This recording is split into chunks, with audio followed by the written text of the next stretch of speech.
Friends, welcome to my channel Krithika's lifestyle vlogs. ಎಲ್ಲರೂ ಹೇಗಿದ್ದೀರಾ? ಎಲ್ಲರೂ ಚೆನ್ನಾಗಿದ್ದೀರಾ ಅಂತ ಭಾವಿಸ್ತಾ ಬನ್ನಿ ಇವತ್ತಿನ ಬ್ಲಾಗ್ ಸ್ಟಾರ್ಟ್ ಮಾಡೋಣ. ಇವತ್ತಿನ ಬ್ಲಾಗ್ ಬಂದು ಬೆಳಗ್ಗೆ ಎದ್ದಿದ ತಕ್ಷಣ ಬ್ರಷ್ ಮಾಡಿ ಮಗನ ಕರ್ಕೊಂಡು ಶೆಡ್ ಹತ್ರ ಹೋಗ್ಬಿಟ್ಟು ಅಲ್ಲೆಲ್ಲ ಕೆಲಸ ಮುಗಿಸಿ ಮನೆ ಹತ್ರ ಬಂದೆ. ಸುಮಾರು 8-8:30 ಆಗಿರ್ಬೋದು ಟೈಮು. ಯಾಕಂದರೆ ಬೆಳಗ್ಗೆ ಎದ್ದಿದ ತಕ್ಷಣ ಈ ಕೆಲಸ ಮಾಡೋಕ್ಕೆ ಇಲ್ಲಿ ಮಾಡ್ಕೊಂಡು ಕೂತ್ರೆ ಅಲ್ಲಿ ಲೇಟ್ ಆಗುತ್ತೆ ನಮ್ಮ ಮನೆಯವರು ಹೋಗೋದಕ್ಕೆ. ಸೊ ಹಂಗಾಗಿ ಅಲ್ಲಿ ಮುಗಿಸ್ಬಿಟ್ಟು ಬಂದ್ಬಿಟ್ಟು ಇಲ್ಲಿ ನಿಧಾನಕ್ಕೆ ಮಾಡ್ಕೊಳ್ಳೋಣ ಅಂತ ಹೇಳ್ಬಿಟ್ಟು ಮನೆ ಹತ್ರ ಬಂದು ಬಾಗಿಲು ತೊಳೆದು ರಂಗೋಲಿ ಹಾಕ್ಕೊಳ್ತಾ ಇದ್ದೀನಿ. ಅದಕ್ಕೂ ಮುಂಚೆ ಇನ್ನೂ ಯಾರೆಲ್ಲ ಸಬ್ಸ್ಕ್ರೈಬ್ ಮಾಡ್ಕೊಂಡಿಲ್ಲ ಪ್ಲೀಸ್ ಸಬ್ಸ್ಕ್ರೈಬ್ ಮಾಡ್ಕೊಂಡು ವೀಡಿಯೋಸ್ನ ನೋಡಿ ಸಪೋರ್ಟ್ ಮಾಡಿ ನಮ್ಮ ಚಾನಲ್ಗೆ. ಹಾಗೆ ಏನಾದರೂ ನಿಮ್ಗೆ ಇಷ್ಟ ಆಗಿದ್ದರೆ, ಯೂಸ್ಫುಲ್ ಅನಿಸಿದ್ರೆ ಒಂದು ಲೈಕ್ ಕೊಡಿ, ಫ್ರೆಂಡ್ಸ್ ಆ್ಯಂಡ್ ಫ್ಯಾಮಿಲಿಗೆ ಶೇರ್ ಮಾಡಿ. ಏನು ವ್ಲಾಗ್ ಕಂಟಿನ್ಯೂ ಮಾಡೋಣವಾ?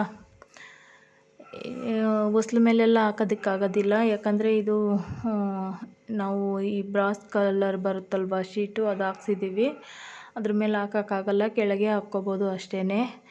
ಆ ಸ್ಟಿಕ್ಕರು ಕಿತ್ತಿಲ್ಲ, ಯಾಕಂದರೆ ಮುಂದೆಗಡೆ ಸ್ವಲ್ಪ ಗ್ರಾನೈಟೋ ಅಥವಾ ಟೈಲ್ಸೋ ಏನಾದರೂ ಹಾಕ್ಸ್ಬೇಕು. ಸೊ ಹಂಗಾಗಿ ಅದು ಹಾಕೋವಾಗೆಲ್ಲ ಸ್ಕ್ರ್ಯಾಚಸ್ ಆಗುತ್ತೆ ಅಂತ ಹೇಳಿ ಅದನ್ನು ಸ್ಟಿಕ್ಕರ್ ಕಿತ್ತಿಸಿಲ್ಲ, ಹಂಗೆ ಇಟ್ಟಿದ್ದೀನಿ. ಇವಾಗ ಫಸ್ಟೆಲ್ಲ ಚುಕ್ಕಿ ಇಟ್ಟು ರಂಗೋಲಿ ಬಿಡ್ತಾಯಿದ್ರು, ಇವಾಗೆಲ್ಲ ಫ್ರೀ ಹ್ಯಾಂಡ್ ರಂಗೋಲಿ. ಹಾಗೇ ನಾನು ಕೂಡ ಸಿಂಪಲ್ಲಾಗಿ, ಅದು ಅಲ್ಲದೆ ಚುಕ್ಕಿ ಇಟ್ಟು ರಂಗೋಲಿ ಹಾಕ್ಬಾರ್ದು ಶುಕ್ರವಾರ ಹುಣ್ಣಿಮೆ ದಿನ ಅಂತ ಹೇಳ್ತಾರೆ. ಸೊ ಹಂಗಾಗಿ ನಾನು ಕೂಡ ಫ್ರೀ ಹ್ಯಾಂಡ್ ರಂಗೋಲಿನೇ ಜಾಸ್ತಿ ಇವಾಗ ಹಾಕೋದು. ಚುಕ್ಕಿ ಇಟ್ಟು ಜಾಸ್ತಿ ಹಾಕ್ತೀನಿ, ಅದು ದೊಡ್ಡ ದೊಡ್ಡ ರಂಗೋಲಿಗಳು. ರಂಗೋಲಿ ಬುಕ್ಕು 2 ಇದ್ದಾವೆ ನನ್ನ ಹತ್ರ, ಅಷ್ಟು ರಂಗೋಲಿ ಹಾಕಿಟ್ಟಿದ್ದೀನಿ ತುಂಬಾ. ನಾನು ಸುಮಾರು ಒಂದು 5th ಸ್ಟ್ಯಾಂಡರ್ಡಿಂದನೂ ರಂಗೋಲಿ ಬುಕ್ಕಲ್ಲಿ ಬರಿತಾಯಿದ್ದೆ. ಯಾರಾದರೂ ಬಾಗಿಲು ಮುಂದೆ ಒಂದು ರಂಗೋಲಿ ಚೆನ್ನಾಗಿರೋದು ಹಾಕಿದರೆ ಅದನ್ನು ಎಷ್ಟು ಚುಕ್ಕಿ ಏನು ಎತ್ತ ಅಂತೆಲ್ಲ ಕೇಳ್ಕೊಬಂದು ಹಂಗೆ ಹಾಕ್ಕೊಳ್ತಾ ಇದ್ದೆ. ಆ ಥರ ಅಷ್ಟು ಇಂಟ್ರೆಸ್ಟ್ ಇದೆ ರಂಗೋಲಿಯಲ್ಲಿ ನನಗೆ. ಇನ್ನು ಆದರೆ ಜ್ಞಾಪಕ ಬರೋಲ್ಲ, ಬುಕ್ ನೋಡಿಕೊಂಡು ಒಂದು ಸಲ ನೋಡಿಕೊಂಡ್ರೆ ಆಮೇಲೆ ಹಾಕ್ಕೋಬೋದು ರಂಗೋಲಿ, ಆ ಥರ. ಇನ್ನು ಬಾಗಿಲು ತೊಳೆದು ರಂಗೋಲಿ ಎಲ್ಲ ಬಿಟ್ಟ ಮೇಲೆ ಬಟ್ಟೆ ಒಗೆಯೋಕ್ಕೆ ಕೂತ್ಕೊಂಡಿದ್ದೀನಿ. ಬಟ್ಟೆ ಸ್ವಲ್ಪ ಹೊತ್ತು 9 ಗಂಟೆ 9:30 10 ಗಂಟೆ ಆಗಿಬಿಟ್ರೆ ಇಲ್ಲಿ ಬಟ್ಟೆ ಒಗೆಯೋಕ್ಕಾಗಲ್ಲ, ಬಿಸಿಲು ಬಂದುಬಿಡುತ್ತೆ. ಹಾಗಾಗಿ ಬೆಳಗ್ಗೆನೇ ಬಟ್ಟೆ ಒಗೆಯೋಕ್ಕೆ ಕೂತ್ಕೊಂಡಿದ್ದೀನಿ. ಬಟ್ಟೆ ನಮ್ಮನೇಲಿ ವಾಷಿಂಗ್ ಮಿಷಿನ್ ಇಲ್ಲ, ಯಾಕಂದರೆ ನನಗೆ ಇಷ್ಟ ಇಲ್ಲ ವಾಷಿಂಗ್ ಮಿಷಿನಲ್ಲಿ ಬಟ್ಟೆ ಒಗೆಯೋಕ್ಕೆ. ಯಾಕಂದರೆ ನಾವು ಹಸುಗಳ ಹತ್ರ ಎಲ್ಲ ಕೆಲಸ ಮಾಡೋದಕ್ಕೆ ಸಗಣಿ ಎಲ್ಲ ಜಾಸ್ತಿ ಆಗಿರುತ್ತಲ್ವ, ಬಟ್ಟೆಗಳು ಮಿಷಿನಲ್ಲಿ ಹೋಗೋದಿಲ್ಲ ಅಂತ ನನಗೆ ಅನಿಸುತ್ತೆ.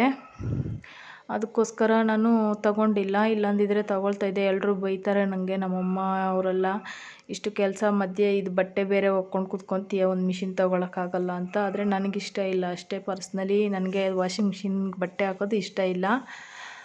ನಮ್ಮ ಮಕ್ಕಳು ಸ್ವಲ್ಪ ಕೊಳೆ ಇಲ್ಲದೆ ಇರ್ಬೋದು, ಆದರೆ ನಮ್ಮದು ಮಾತ್ರ ಕೈಯಲ್ಲೇ ಒಗಿಬೇಕು. ಇನ್ನು ಸುಮ್ಮನೆ ಯಾಕೆ ಅಂತ ಹೇಳ್ಬಿಟ್ಟು ನಾನು ತೊಗೊಂಡಿಲ್ಲ. ಇವಾಗ ಬಟ್ಟೆ ಎಲ್ಲ ಒಗೆದು ಮನೇಲಿ ಕೆಲಸ ಎಲ್ಲ ಮುಗಿಸಿ ಮತ್ತೆ 12 ಗಂಟೆಗೆ ಶೆಡ್ ಹತ್ರ ಬಂದು ಹಸುಗಳೆಲ್ಲ ತೊಳೆದು ಮೇದಕ್ಕೆ ಬಿಡ್ತೀವಲ್ಲ ಇವಾಗ ಹಸುಗಳು. ಸೊ ಹಂಗಾಗಿ ಅವು ಬಿಟ್ಟಿದ್ದು ತಡ 1:30-2 ಗಂಟೆ ಸುಮಾರಿಗೆ ನೀರು ಕುಡಿಯೋಕ್ಕೆ ಕೆರೆಗೆ ಹೊಡೆದಿದ್ವಿ. ನೋಡ್ತಾ ಇರ್ಬೋದು, ಕೆರೆಯಲ್ಲಿ ನೀರು ಬಂದಿದೆ. ಎಲ್ಲ ಖಾಲಿ ಆಗಿಬಿಟ್ಟಿತ್ತು. ಮೊನ್ನೆ ನಾವು ಯಾವಾಗ ಹುಣಸೆಹಣ್ಣು ಏನೋ ಉದುರ್ಸೋಕೆ ಹೋಗಿದ್ವಲ್ಲ, ಆವಾಗ ಒಂದು ಸ್ವಲ್ಪ ಇತ್ತು ಅಷ್ಟೇ. ಇವಾಗ ತುಂಬ ಬಂದಿದೆ. ನೋಡ್ತಾ ಇರ್ಬೋದು, ನಮ್ಮ ಹಸುಗಳು ಒಳಗೆ ಗಂಟ ಹೋಗ್ತವೆ ಬಿಟ್ಟರೆ. ಆದರೆ ನಾವು ಬಿಟ್ಟಿಲ್ಲ, ತಿರ್ಗಾ ಅಲ್ಲಿ ಹೋಗಿ ನಿಂತ್ಕೊಬಿಟ್ರೆ ಇನ್ನೊಂದು 1/2 hour 1 hour ಬರೋದೇ ಇಲ್ಲ, ನೀರಲ್ಲಿ ನಿಂತ್ಕೊಬಿಡ್ತವೆ. ಹಂಗಾಗಿ ನಾವು ಒಳ್ಕೋಗಿ ಬಿಟ್ಟಿಲ್ಲ, ಬೇಗ ಹೊಡ್ಕೊಬಿಟ್ವಿ. ಇನ್ನು ಇದು ಕ್ರಿಕೆಟ್ ಅಕಾಡೆಮಿ, ಕೆರೆ ಪಕ್ಕದಲ್ಲೇ ಚೆನ್ನಾಗಿದೆ ವಾತಾವರಣ. ಇಲ್ಲೊಂದು ಅಕಾಡೆಮಿ ಮಾಡಿದ್ದಾರೆ ಕೆರೆ ಪಕ್ಕದಲ್ಲಿ, ಚೆನ್ನಾಗಿದೆ. ನಮ್ಮೂರ ಹತ್ರ ಆಲ್ಮೋಸ್ಟ್ ಒಂದು 3-4 ಇದ್ದಾವೆ ಕ್ರಿಕೆಟ್ ಅಕಾಡೆಮಿಗಳು. ಇವಾಗ ಎಲ್ಲ ಕಡೆನೂ ತುಂಬ ಮಾಡಿದ್ದಾರೆ ಈ ಥರ. ಫಸ್ಟ್ ಎಲ್ಲೂ ಇದ್ದಿಲ್ಲ, ಮಕ್ಳಿಗೆ ತುಂಬಾ ಕಷ್ಟ ಆಗ್ತಾಯಿತ್ತು ಅವಾಗೆಲ್ಲ. ಇವಾಗೆಲ್ಲ ತುಂಬ ಈಸಿ. ಇನ್ನೂ ವ್ಲಾಗ್ ಕಂಟಿನ್ಯೂ ಮಾಡೋಕ್ಕಾಗಿಲ್ಲ. ಇನ್ನು ರಾತ್ರಿ ಊಟಕ್ಕೆ ಚಿಕನ್ ತಂದಿದ್ರು, ಯಾಕಂದರೆ ಸಂಡೇ ಮಾಡೋಕ್ಕಾಗಿಲ್ವಲ್ಲ. ಸೊ ಹಂಗಾಗಿ ಮೊದಲಿಗೆ ಈಗ ಶುಂಠಿ, ಬೆಳ್ಳುಳ್ಳಿ, ಹಸಿಮೆಣ್ಸಿನ್ಕಾಯಿ, ಮೆಣಸು ಮತ್ತು ಗೋಡಂಬಿ, ಖಾರಕ್ಕೆ ಮೆಣಸಿನ್ಕಾಯಿ ಇಲ್ಲೇ ಹಾಕ್ಕೋಬೇಕು. ಹಸಿಮೆಣ್ಸಿನ್ಕಾಯಿ ಖಾರದ ಪುಡಿ ಏನೂ ಹಾಕಲ್ವಲ್ಲ. ಸೊ ಹಂಗಾಗಿ ಮೆಣಸು, ಪೆಪ್ಪರು ಮತ್ತು ಹಸಿಮೆಣ್ಸಿನ್ಕಾಯಿ ಅಷ್ಟೇ ಖಾರಕ್ಕೆ ಇಲ್ಲಿ ಹಾಕ್ಕೊಂಡಿರೋದು ನಾವು. ಯಾಕಂದರೆ ಇದು ಗ್ರೀನ್ ಚಿಲ್ಲಿ ಚಿಕನ್ನು ಸಖತ್ತಾಗಿರುತ್ತೆ. ಸಿಂಪಲ್ಲಾಗಿ ಮಾಡ್ಕೋಬೋದು, ಬೇಗ ಫಾಸ್ಟಾಗಿ ಕೂಡ ಮಾಡ್ಕೋಬೋದು. ಇದೆಲ್ಲ ಹಾಕ್ಕೊಂಡು ಪುದೀನ ಮತ್ತು ಕೊತ್ತಂಬರಿ ಸೊಪ್ಪು ಹಾಕ್ಕೊಂಡು ರುಬ್ಕೋಬೇಕು. ಸ್ವಲ್ಪ ನೀರು ಸೇರಿಸ್ಕೊಂಡು ನುಣ್ಣಗೆ ಪೇಸ್ಟ್ ಮಾಡಿ ಇಟ್ಕೋಬೇಕು.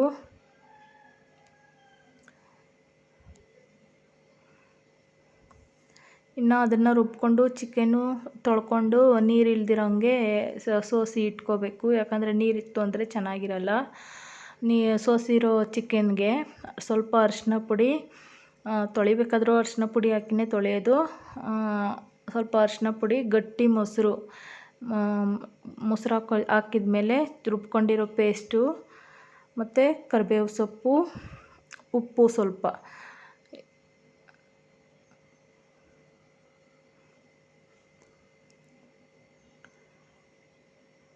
ಇಷ್ಟನ್ನು ಹಾಕಿ ಚೆನ್ನಾಗಿ ಮಿಕ್ಸ್ ಮಾಡಿ ಒಂದು 1/2 ಅವರ್ ಇಟ್ಟರೆ ಚೆನ್ನಾಗಿ ನೆಂದಿರುತ್ತೆ. 1/2 ಅವರ್ ಟೈಮ್ ಇಲ್ಲ ಅಂತಂದರೆ ಒಂದು 10 ನಿಮಿಷ ಬಿಟ್ಟರೆ ಸಾಕು, ಬೇಯಿಸ್ಕೊಂಡ್ರೆ ನಡೆಯುತ್ತೆ. ಇಷ್ಟನ್ನು ಹಾಕಿ ಚೆನ್ನಾಗಿ ಕಲಸಿ ಒಂದು 1/2 ಅವರ್ ಬಿಟ್ಟರೆ ಮ್ಯಾರಿನೇಟ್ ಮಾಡೋಕ್ಕೆ ಬಿಟ್ಟಿದ್ದೀನಿ. ಈಗ ಸ್ಟವ್ ಮೇಲೆ ಒಂದು ಕಡಾಯಿ ಇಟ್ಕೊಂಡು ಅದಕ್ಕೆ ತುಪ್ಪ, ಮೇಯ್ನ್ ತುಪ್ಪನೇ ಇದಕ್ಕೆ, ಎಣ್ಣೆನೂ ಹಾಕ್ಕೋಬೋದು, ಆದರೆ ತುಪ್ಪ ಹಾಕ್ಕೊಂಡ್ರೆ ಸ್ವಲ್ಪ ಎಕ್ಸ್ಟ್ರಾ ಟೇಸ್ಟ್ ಇರುತ್ತೆ ಅಂತ ಅಷ್ಟೇನೆ. ಮತ್ತು ಚಕ್ಕೆ ಲವಂಗ ಅದೆಲ್ಲ ಏನೂ ಬೇಡ, ಯಾಕಂದರೆ ಗರಂ ಮಸಾಲ ಹಾಕ್ಕೊಳ್ತೀವಲ್ಲ, ಸೊ ಹಂಗಾಗಿ ಇದನ್ನು ಹಾಕ್ಕೊಂಡು ಈರುಳ್ಳಿ ಚೆನ್ನಾಗಿ ಫ್ರೈ ಆಗಬೇಕು. ಸ್ವಲ್ಪ ಬಣ್ಣ ಕಲರು ಚೇಂಜ್ ಆಗೋವರೆಗೂ ಹುರ್ಕೊಂಡು ಮ್ಯಾರಿನೇಟ್ ಮಾಡ್ಕೊಂಡಿದ್ದೀವಲ್ಲ ಚಿಕನ್ನು, ಅದನ್ನು ಹಾಕ್ಕೊಂಡು ಚೆನ್ನಾಗಿ ಫ್ರೈ ಮಾಡ್ಕೋಬೇಕು. ಫ್ರೈ ಮಾಡೋದ್ರಲ್ಲೇ ಇರೋದು. ಚೆನ್ನಾಗಿ ಫ್ರೈ ಮಾಡೋದು ಲಾಸ್ಟ್ ಮೂಮೆಂಟ್ಗೆ ಗರಂ ಮಸಾಲ ಹಾಕಿ ಚೆನ್ನಾಗಿ ಎಣ್ಣೆ ಬಿಡೋವರೆಗೂ ಕುದಿಸ್ಕೊಂಡ್ರೆ ಆಯಿತು. ಮುದ್ದೆ ಜೊತೆ ಸರ್ವ್ ಮಾಡಿದ್ದೀನಿ. ಸೂಪರಾಗಿದೆ, ಒಂದು ಸಲ ಟ್ರೈ ಮಾಡಿ ನೋಡಿ.